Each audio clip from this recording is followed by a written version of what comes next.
ನೀವು ತಿನ್ನೋ ಎಲ್ಲಾ ಫುಡ್ ಒಂದು ರಿಪೋರ್ಟ್ ಕಾರ್ಡ್ ಜೊತೆ ಬಂದ್ರೆ ಹೆಂಗ್ ಅನ್ಸುತ್ತೆ?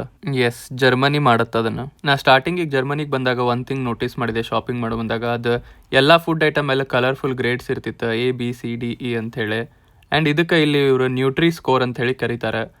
ಎ ಅಂದ್ರೆ healthiest option, less sugar, salt ಕಮ್ಮಿ ಇರುತ್ತೆ, ಫ್ಯಾಟ್ ಕಮ್ಮಿ ಇರುತ್ತೆ. ಆಮೇಲೆ ಇ ಅಂದ್ರೆ ಅದ್ರದ್ದು ಅಪೋಸಿಟ್, ಫುಲ್ ವರ್ಸ್ಟ್ ಫುಡ್ ಅಂದಂಗ. ಈ ಸಿಸ್ಟಮ್ ನಂಗೆ ಆಕ್ಚುಲಿ ಭಾಳ ಚಲೋ ಅನ್ಸುತ್ತೆ, ಯಾಕಂದ್ರೆ ನೀವು ಪೂರಾ ನ್ಯೂಟ್ರಿಷನ್ ಟೇಬಲ್ ಓದ್ಕೊಂಡ್ ಕುಂದ್ರದ್ ಬೇಕಾಗಿಲ್ಲ. ಬರೀ ಒಂದ್ ಗ್ಲಾನ್ಸ್ ಮಾಡಿದ್ರೆ ಸಾಕು, ನಿಮ್ಗೆ ಗೊತ್ತಾಗುತ್ತೆ ನಿಂಗೆ ಏನ್ ತಗೋಬೇಕು ಏನ್ ತಗೋಬಾರ್ದು ಅಂತ ಹೇಳಿ. ಇದೊಂದು ಸಣ್ಣ ವಿಷಯನೇ ಇರ್ಬೋದು, ಆದ್ರೆ ಭಾಳ ಡಿಫ್ರೆನ್ಸ್ ಮಾಡುತ್ತೆ ಫುಡ್ ಬಗ್ಗೆ ಹೆಂಗೆ ಥಿಂಕ್ ಮಾಡ್ತೇವೆ ಅನ್ನೋದು. ಆ್ಯಂಡ್ ಅದು ನನಗೆ ಇಲ್ಲಿ ಕಲ್ತೇನಿ. ಹೆಲ್ತ್ ಯಾವಾಗಲೂ ಒಂದು ಅವೇರ್ನೆಸ್ ಇಂದನ ಸ್ಟಾರ್ಟ್ ಆಗುತ್ತೆ, ಬರೀ ವರ್ಕೌಟ್ ಮಾಡಿದ್ರಿಂದ ಅಷ್ಟೇ ಅಲ್ಲ.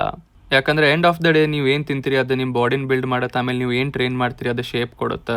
ಸೊ ಇವತ್ತು ಸ್ಯಾಟರ್ಡೇ ನಾನು ಬ್ಯಾಕ್ ಮತ್ತು ಲೆಗ್ಸ್ ಟ್ರೈನ್ ಮಾಡಿದೆ, ಅದ್ರ ಜೊತೆಗೆ ಹೋಗಿ ಶಾಪಿಂಗ್ ಮಾಡಿದೆ. ಯಾಕಂದ್ರೆ ನಾಳೆ ಸಂಡೇ ಎಲ್ಲ ಕ್ಲೋಸ್ ಇರುತ್ತೆ. ಅದ್ರ ಬಗ್ಗೆ ನೆಕ್ಸ್ಟ್ ಇನ್ನೊಂದು ವಿಡಿಯೋದಾಗ ಹೇಳ್ತೇನಂತ. ಮತ್ತು ಇನ್ನೊಂದು ವಿಡಿಯೋದಾಗ ನಾಳೆ ಸಿಗೋಣಂತ.